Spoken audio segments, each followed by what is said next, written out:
두 번째는 어제도 말씀드리고 이자도 잠시 나왔지만 조영원과의 문제입니다. 자, 그렇다면 조영원은 어떤 인물인가? 이 조영원은 김일성 종합대학을 졸업하고 김일성 고급대학교를 졸업하고 조선노동당 조직부 지도원으로부터 체계적으로 책임지도원, 과장, 부부장으로 올라온 체계적으로 당 조직부 개통 출신입니다. 그런데 어떻게 김정은에게 이렇게 가까워졌을까? 이 김정은 때 당장의 조직부 부부장이 된 것은 아닙니다.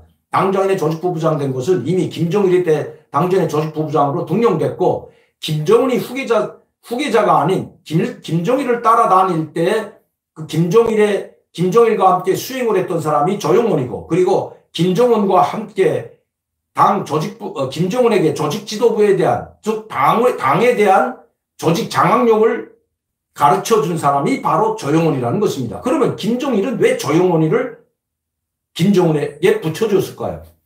그때 당시 조영원이가 가장 젊었기 때문이라고 합니다. 여러분도 아시다시피 이 장성택이 숙청할 때 보면 조영원은 별로 큰 역할을 하는 것으로 나와 있지 않습니다. 장성택을 숙청할 때 가장 앞장에 섰던 사람이 당전의 조직지도부에 있던 일부부장 조연준, 70이 훨씬 넘었죠. 이 조연준입니다. 그러나 조연준은 지금은 당정의 위원도 되지 못하고 후보위원도 되지 못하고 정계에서 사라졌습니다. 그러나 조영원은 다릅니다. 조영원은 지금 50대 중반일 뿐만 아니라 50대 후반일 뿐만 아니라 조영원은 가장 당정인의 조직지도부 부부장 중에서는 가장 젊었던 사람이라고 합니다. 이것은 조직지도부 부부장 당시 인사 담당을 했던 간부 담당 조직부 부부장이었기 때문에 이 간부에 대해 이 당정 내나 당일권 간부에 대해서는 손금 보듯 알고 있다고 합니다. 아마 김정은은 그렇기 때문에 조영원을 일부부장으로 등용을 하고 계속 자기 집무실, 김정은이라는 당 본부총사 집무실에 두고 일을 시켰던 것 같습니다. 그리고 지금은 처음에는 최룡해를 잠시 당전의 조직부장 겸 당전의 조직비서를 시켰지만 당에 대해서 하나도 알지, 그 당 조직지도부 내부에 대해서는 잘 모르는 것이 최룡해입니다. 당중앙위원회에서도 외곽을 돌았던 것이 최룡해이기 때문에 이 당 조직지도부의 인사 문제를 해보지 않았던 최룡해는 누가 충신이고 누가 충신이 아닌지를, 누가 열심히 일하고 열심히 일하지 않는지를 분간할 수가 없다는 것입니다. 자, 그러나 조영원은 다르죠. 조직지도부 간부 담당을 맡았던 지도원으로부터 부부장을 했기 때문에 모든 당정의 비서, 모든 당정의 정치구역, 당정의 부장들, 부부장들, 그리고 성중앙기관 책임비서들, 연합기업소 책임비서들, 도당 비서 책임비서들까지도 모두 조영원이는 손금 보듯 꿰고 있다는 것입니다. 김정은은 조영원에게 위탁할 수밖에 없는 상황이었던 것입니다.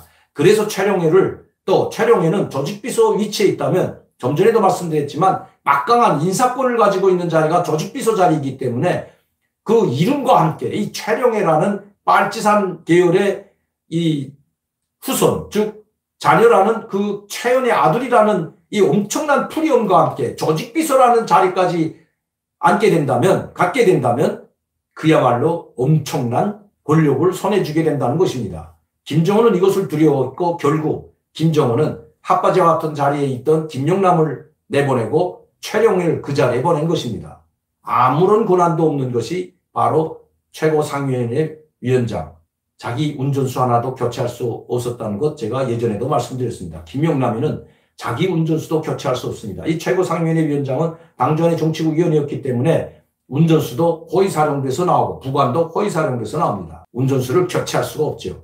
자, 그렇다면 이 조영원에게 모든 문제를, 조직 문제를, 인사 문제를 다 맡겼지만 그래도 자기가 가장 믿는 사람이라고 하지만 그 밑에는 김재룡이라는 고물국, 즉 총리를 했던 이 김재룡이를 조직부장으로 앉히면서 조영원을 견제시키려고 했지만 결코 그렇게 될 수가 없습니다. 왜냐하면 모든 당내에서 일어나는, 그리고 지방 각 도당면에서 일어나는 모든 일들이 종합돼서 당전의 조직부로 올라오고 그 조직비서를 통해서 총비서 김정은에게 보고되는 체계가 그렇게 되어 있기 때문입니다.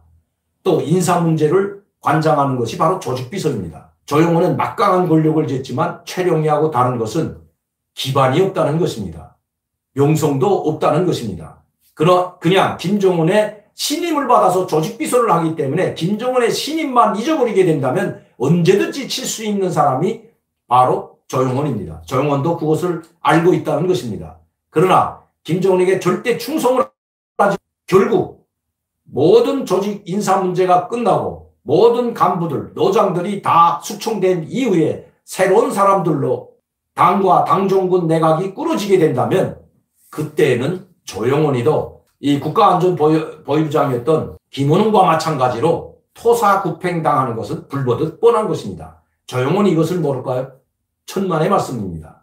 왜냐하면 자기 손에 의해서 간부들이 숙청되고 총살되고 했기 때문에 자기 문제는 자기가 가장 잘할 것입니다. 이 자리가 얼마나 무서운 자리인지, 즉 조직비서 자리가 얼마나 위험한 자리인지는 그 스스로가 알고 있을 것입니다. 너무나도 많은 사람들의 목을 치고 너무나도 많은 사람들의 인사 문제를 다뤘기 때문에 물론 김정은의 보고해서 다뤘지만 결국은 인사 문제가 다 끝나고 자리가 잡히고 김정은이 병치료가 돼서 돌아오게 된다면 조용원은 그날로 죽은 목숨이라는 것이 북한에서 온 소식입니다. 이것도 고위계층들도 조용원을 저승사자로 부르고 있고 조용원에 대한 원한이 상당히 많다고 합니다.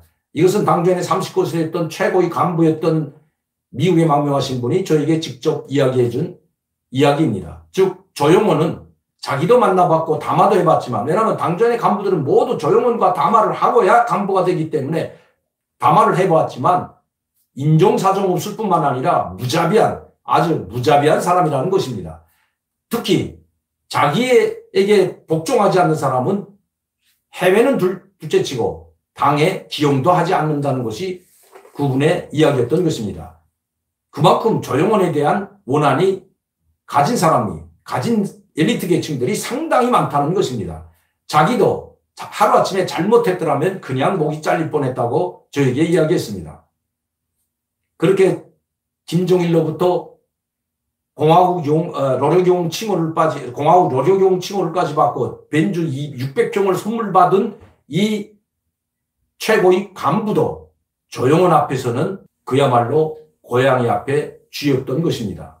그만큼 조용원의 권력이 실권이 상당히 셌다는 것입니다. 조용원이 자기를 담화하고 김정은에게 잘못 보고하는 날에는 살아남을 수가 없었다고 합니다. 그나마 자기는 그래도 살아남아 해외 지사도 발령을 받아 나왔고 결국 망명을 할 수가 있었던 거죠. 이런 자리에 있는 조용원은 반드시 김정은에 의해서 김정은이 살려두지 않습니다. 너무나도 많은 비밀을 가지고 있을 뿐만 아니라 너무나도 많은 원한이 있기 때문에 살려두지 않는다는 것입니다. 일이 마무리되면 바로 제일 먼저 날아간 사람이 조용원인 것은 틀림없어 보입니다.